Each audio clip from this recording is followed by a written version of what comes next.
construit sous le règne de Louis XIV, le canal du Midi est le plus ancien canal d'Europe, encore en fonctionnement. Il fut inauguré en 1681. Cette voie d'eau, imaginée, et conçue par l'ingénieur Pierre-Paul Riquet, comporte des ouvrages remarquables qui lui confèrent un intérêt patrimonial exceptionnel. L'UNESCO a décidé en 1996 de classer le canal du Midi parmi les 469 sites du patrimoine mondial de l'humanité. Ce prestigieux label est le résultat d'un combat collectif d'une région qui a tenu à faire reconnaître l'un de ses fleurons. Le canal du Midi court sur 240 km entre l'étang de Thau, près de Sète, et Toulouse.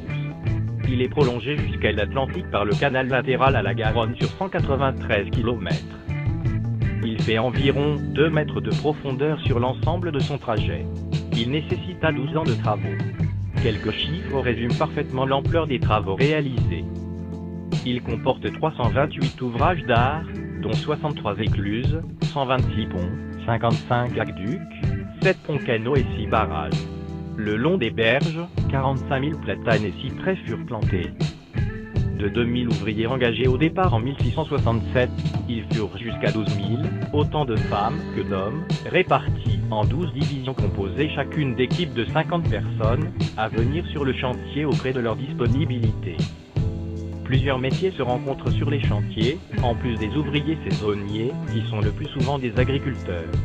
Les maçons et les tailleurs de pierre sont chargés de la construction des ouvrages d'art, tels que ponts, écluses, et penchoirs.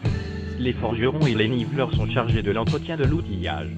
Les charretiers et les voituriers, les maréchaux ferrants, et les propriétaires de moulins à scie, sont aussi réquisitionnés selon les besoins pour les travaux. Le tunnel de Malpasse est l'ouvrage majeur du canal du Midi. Reste le plus ancien tunnel canal au monde, destiné à la navigation. Il est encadré par 2 profondes tranchées d'accès. C'est le premier tunnel réalisé à l'explosif, pour faire exploser la roche. L'ensemble des travaux est manuel, et le creusement du canal se fait à la pelle et à la pioche.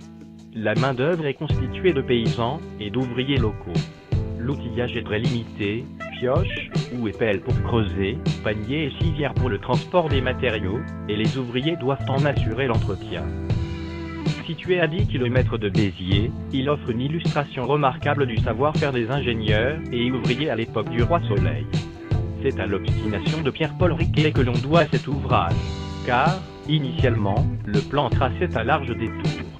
Colbert, sur ordre de Louis XIV, avait sommé Riquet de respecter ce plan et avait envoyé une équipe pour le lui signifier. Quand ces hommes arrivèrent sur place, ils découvrirent, à la lueur des chandelles, le tunnel de 8 mètres de haut totalement achevé. Ce tunnel symbolise depuis le XVIIe siècle la capacité humaine à s'affranchir des difficultés posées par la nature.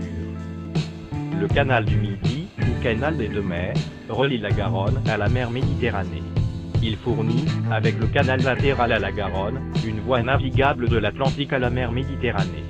Il a été prolongé par le canal du Rhône à Sète. D'abord nommé canal royal en Languedoc, les révolutionnaires le rebaptisent en canal du Midi en 1789. Il a été considéré par ses contemporains comme étant le plus grand chantier du XVIIe siècle. Riquet mit 15 ans à mûrir son projet, puis 4 ans pour convaincre Colbert et Louis XIV. Enfin, le 1er janvier 1667, les travaux débutent. Il faudra 14 ans, 12 000 ouvriers, et 7 millions d'm3 de terre maniée à la main, sans parler des 17 millions de livres que coûta le projet, en comparant cette somme au salaire annuel d'un bon artisan de l'époque. 100 livres, cette somme représenterait vraisemblablement autour de 1 milliard d'euros de nos jours. L'ingénieur Pierre-Paul Riquet ne verra jamais la fin du chantier, il décède en 1680 après avoir dépensé toute sa fortune, alors qu'il ne reste plus qu'une lieue à creuser. Ses successeurs poursuivirent les travaux, et s'enrichirent jusqu'à la Révolution, qui nationalisa le canal.